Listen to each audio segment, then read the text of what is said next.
Welcome into another edition of Arizona football. Today, it's the Wildcats and the Colorado Buffaloes tonight at the stadium. I'm David Kelly, joined as always by Glenn Howell, U of A football class of 1985. Glenn, this is a series that of recent has been about guys who can run the football. You go back to the Khalil Tate career performance in Boulder back in the last decade. And then, of course, Jarek Broussard, who ran for over 300 yards against the Wildcats the last time Colorado came to town.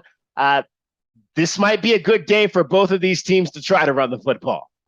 Well, Dave, it sounds like it's our turn, but it should be our turn because we need to run the football. That is our formula to winning. If you look at our two wins, when we run the ball 30 or more times, we win. We run the ball less than 30 times, we lose the ball game. We don't want to have Jayden de Laura throwing 40 to 45 times. If we do that, that usually means an L for us. So we have to. It means an L. It just means an L for us. Well, I'm gonna ask you this question then, because I think if Jedd Fisch's, I think in his mind, his team right now offensively is best when they're passing the football. And when you look after 4 games and you ask what the identity of this team is, it's the identity of throwing the ball with Jayden de Laura. And when he looked at that game last week and what they did against California and putting up 534 yards of offense, 400 of which came in the air, I think he believes that this is going to be a passing team. So where do those two concepts mesh? Well, if you look at all NFL, let's go to the IFL. Stats do not lie, okay? You got to look at what's happening to our team. We got to identify who we are as an identity, and I think our identity is run to pass the ball. We have to be able to run the ball because our defense is not a great defense. We're not holding people to, not too many points. We're not doing that great. We have to have the possession time of the game. We have to be able to run the ball, shorten the game, and not give that other team times to throw the ball or to even have an offensive series. The less series they have, the better we are as a team.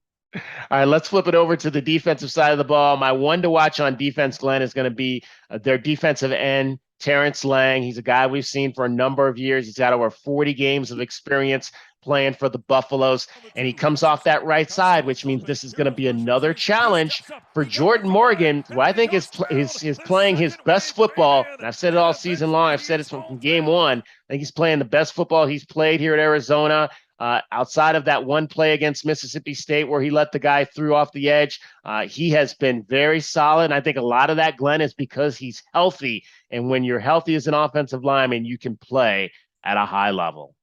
Yes, you absolutely can. And, I just hope that he doesn't have a lot of opportunity to do a lot of pass blocking because I like to see them run the ball. So if they can run the ball and let Jordan handle this guy, I think that we can be successful. Because if we can run the ball against the Buffs, I mean, just really, literally, because they're going to try to run it against us. Every single team. If we were playing Santa Rita, they would try to run against us. Okay? So everybody's going to try to run the ball against us. So we have to understand that we're going to have to stop the run. And if they're running the ball, that means that we have less time with the ball because the clock is going to be shortened. So we got to take advantage of it and score points. We're going to have to score points in this game.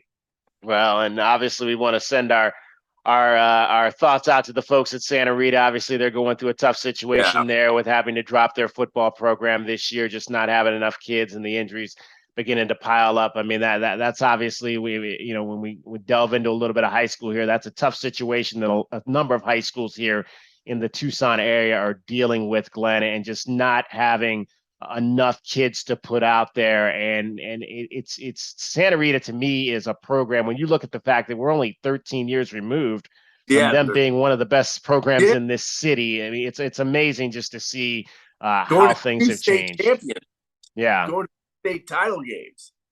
Yeah. So, with our guy, Jeff Skern leading the way there. I mean, it's crazy to see how that program has fallen, and we can only hope that things get right over there, and they're able to kind of put that whole situation back together. That is, however, another story for another day. Glenn, any other keys that you see for the Wildcats tonight?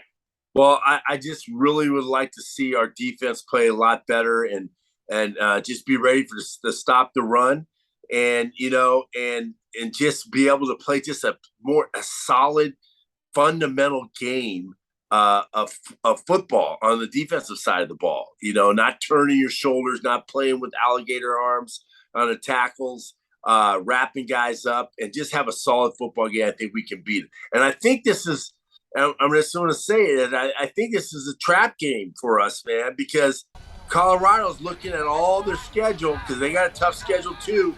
They're looking at down the road what team they think they can beat. They believe they can beat us. I truly believe that, and we better be ready for them, because even though everybody's saying how bad they are, that's still a Pac-12 football team.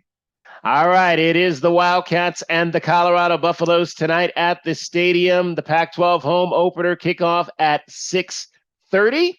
Glenn Howell and I will be back to break it down for you on Sunday night.